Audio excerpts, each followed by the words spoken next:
In my work with leaders around the world in many industries, a very common story gets told to me again and again when leaders tell me about their journey into leadership. This is true in hospitals and in businesses and manufacturing and service industries.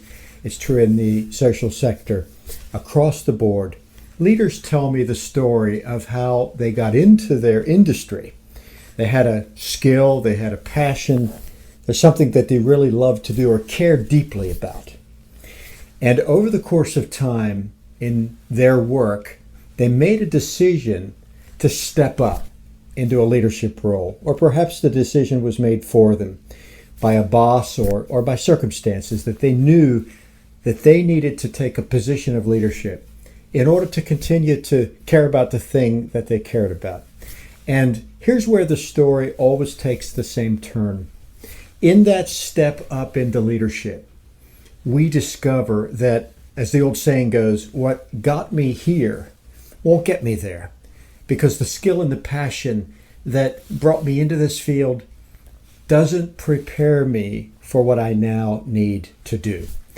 I think that about that with respect to the early childhood field, there is an iron triangle that gets pressed in upon the leader in the early childhood field. You've got the fact that your parent fees are not enough to cover the cost to run a great program. You've got the fact that your teachers, your care workers are not earning what they ought to be earning. To give you the ability to support them and to retain them, you're constantly tracking turnover and working to reduce turnover of your great people. And then you, of course, have the continually changing reality of budgets from the state level and people at a distance from you who make decisions that impact you.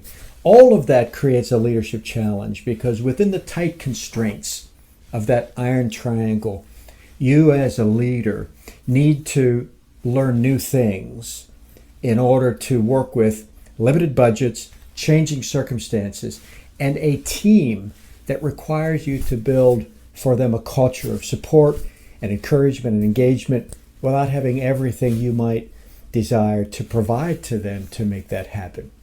This, friends, is the leadership challenge.